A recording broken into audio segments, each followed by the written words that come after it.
So Vietnam income GDP per capita is already started to reach $4,200 per year last year, 2022. Above $4,000 per capita, it means that it started to rise in middle income and people started to have money more than just food, a place to stay and the money to buy the clothes. I'm here with Vivienne, the founder of Saladin. I've checked your background, and you used to be the CEO of Traveloka Vietnam, C-level for B, and I'm very humbled to actually be able to meet you. And it would be really nice, like if I could actually know more about Saladin. Thank you for it's like having this interview.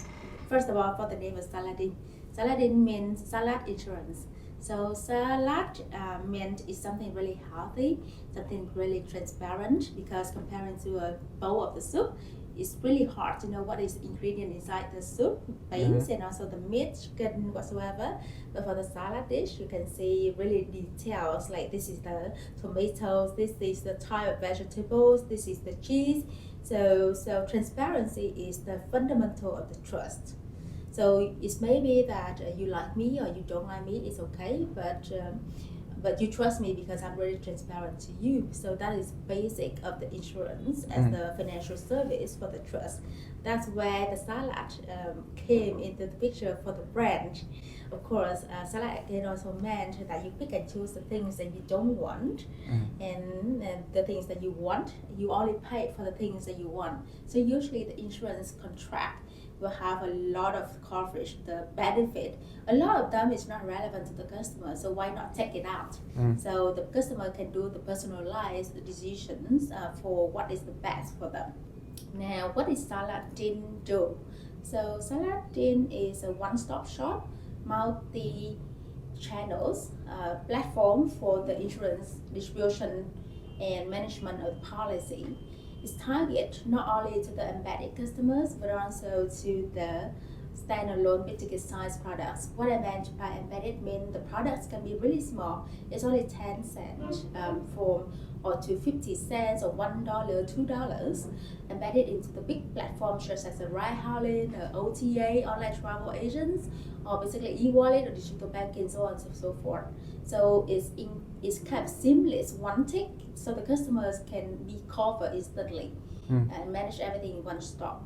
So the second part of us is the big-ticket size. We own a license in Vietnam. It's a broker license to be able to distribute multiple insurers and multiple insurance products in one platform, so the customer can do comparison instantly.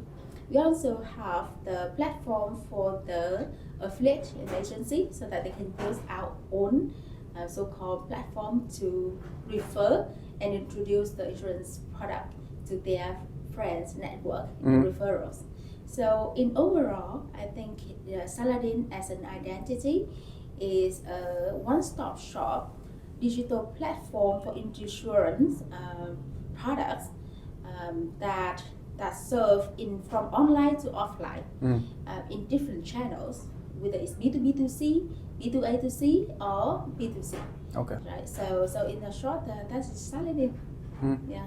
So we aim to be first in Vietnam in the next 3 years, and after that we'll expand into Southeast Asia countries. So because in Vietnam, I really strongly believe that we have a strong technology teams with really hunger to fight and do the work, and really knowledgeable.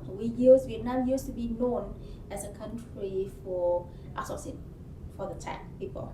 It is not yet known for the products, software as a service. So, but now after 15 years of growth in digital economy, it's now time for us to really build a product that can be not only serving Vietnamese customers, but can be a product that can be exported elsewhere. Are there any platforms like Saladin, or what's the biggest differentiator you would say for your app? First of all, let's take a step back, comparing to zooming into the global views, right? So globally, the digital brokers or digital insurers is quite not a new concept. For example, in US we have Lemonade, but in Vietnam, search digital broker is quite new category. Even for worldwide, except for US, UK, is not super new. But in developing country, it's still a new category as a digital brokers.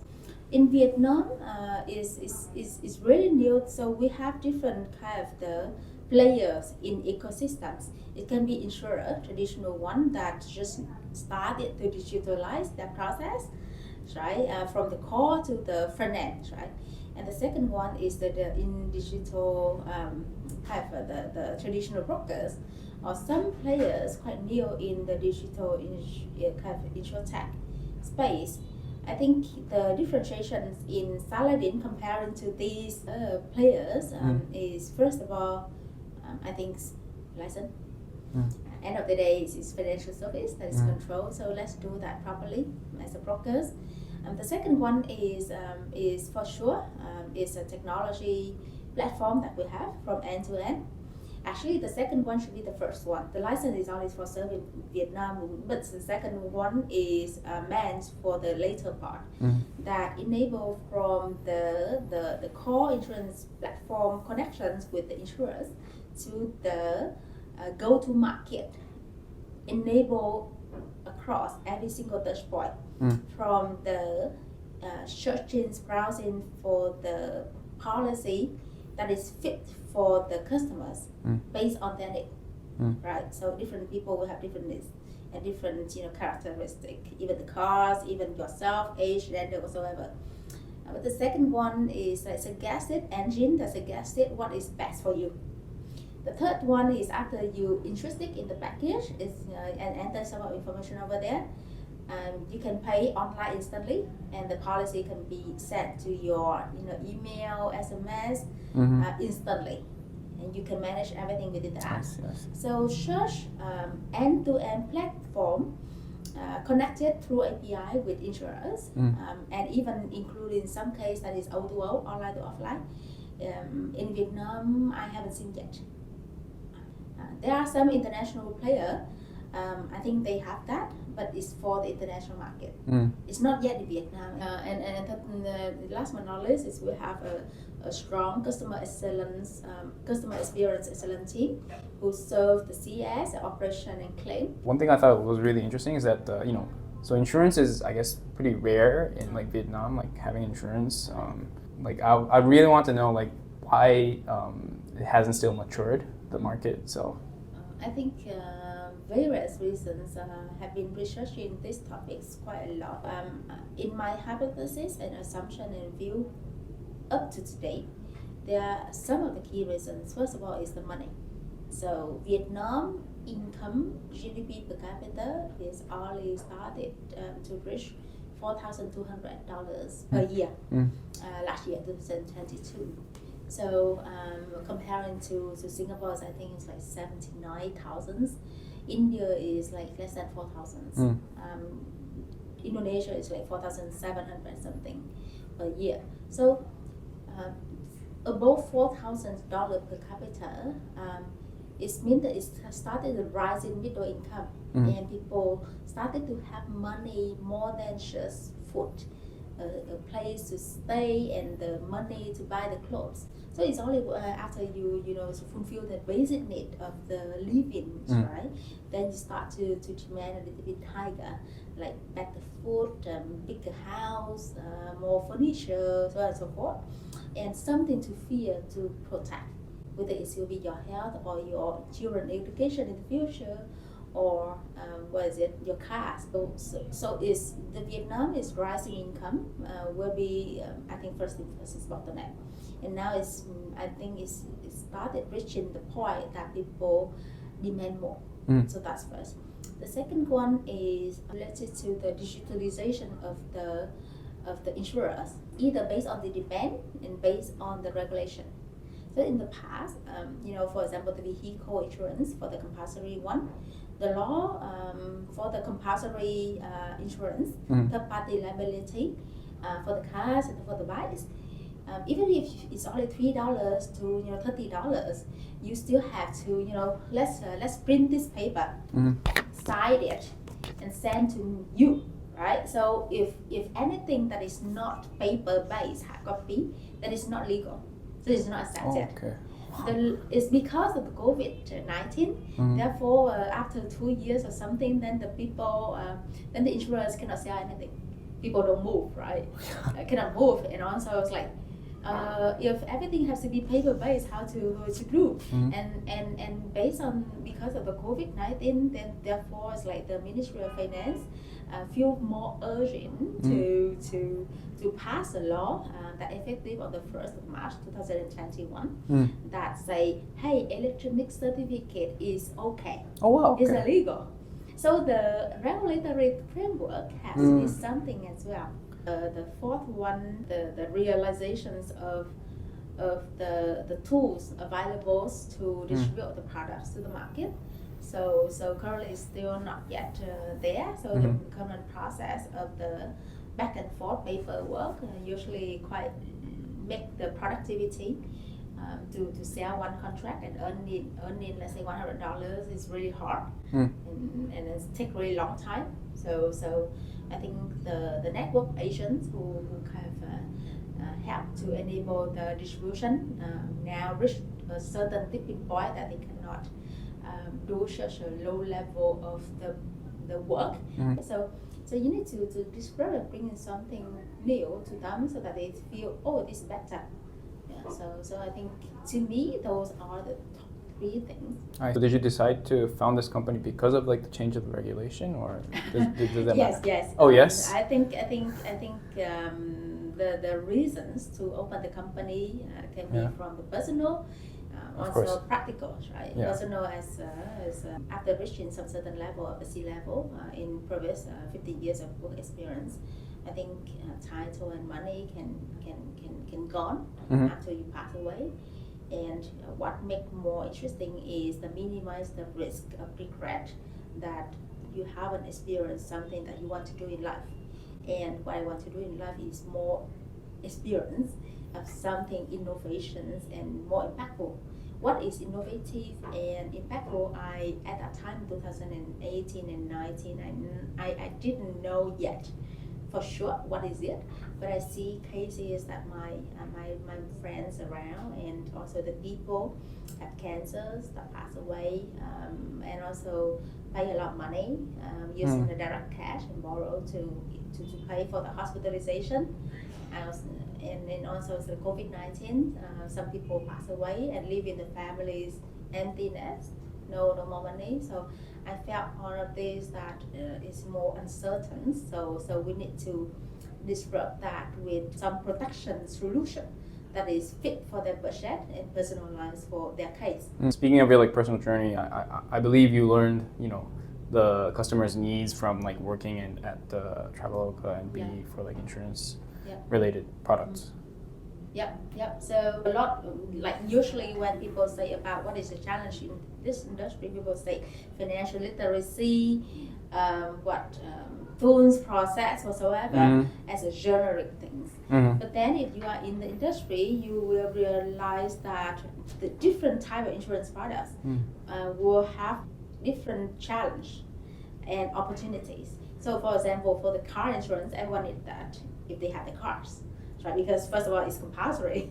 The second one is like they want to protect from the accident and damage, and the insurance company will pay for that. So that is not a big problem of the need or education. They already be educated with that, because for the car insurance, car owner, they are quite high educated somewhat, right? So financial literacy is not a problem. But what is matter is about the pricing, about can I have the claim when it's sort of better and faster, right? But for let's say international insurance travel insurance, the needs is the needs also the needs is still there and really quite easy as well. But then people also say, what is the term and condition? Sometimes it's too long. I don't understand. Right? It's like it's not useful. Right? It's like accidents outside of countries or too hard to think about. Maybe something more tangible. For example, can I have $1 million, 1 million Vietnam dongs with $50 if the flight is delayed for 2 hours? I see. So that is more tangible and more kind of relatable, right? So different specific insurance product, we have different kind of heat map of the challenge. So we have to tackle by the product by product, and also tackle by channels of distribution. And so the problem is, although it's a niche and boutique industry comparing to, let's say, lending or banking, but it's really interesting that when you zoom into the matters, I see. financial literacy is quite different across different type of product. Definitely. I mean, may I ask like about your traction or? Traction. So I have two numbers that I can disclose publicly. One is since last year until now, we have served more than 600,000 customers. Oh wow! Okay. And with more than 10 million policy issued. So paid customer is roughly about 600,000. From day one, we already have the revenue. That's super impressive. Okay. Then it's the only matter is how to scale that better and bigger. So we are quite I would say it's like technology savvy and kind of innovation in that, but at the same time quite disciplined in financial things that have to be net revenue positive from day one. We have net revenue positive. How did you actually acquire this number of customers? Many channels, right? It's like it can be partnerships, Yeah. B2B2C, it can be like referrals, it can be through a network of agency, the affiliate that we have. It's so we I see. So last question, would you be interested in, would there be some sort of people you want to meet, or do you have any questions on Japan?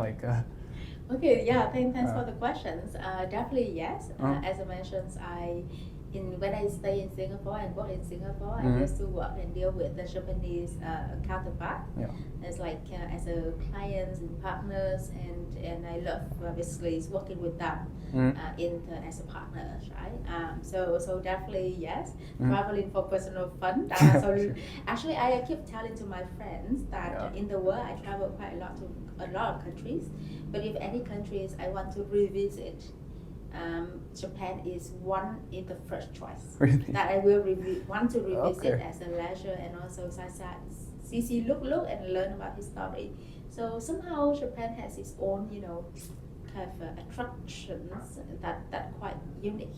By the way, it's like my house is also quite old. It's like 100 years. So somehow I like something kind of traditional, but also a little bit, but also modern way, like Singapore, and traditional way as a kingdom, because Vietnam was in the kingdom city, so in the past. So anything with Japan, we'd love to catch up with that. Okay. First of all, to network and share, as maybe learn more about Japan, and also if any Japanese counterpart want to know anything about Vietnam, it's happy to share and catch up. So that would be great. So if anything, and so I think that should be the first base of any further talk of collaboration. Because at the end of the day, if you don't understand Vietnam, or I don't understand what you need, or it's what opportunity out there, it's not fun, and it sounds too commercial. But first base is catch up and network. Okay. Or anyone, let's say, companies. Basically, I'm open from the MNC to insurers to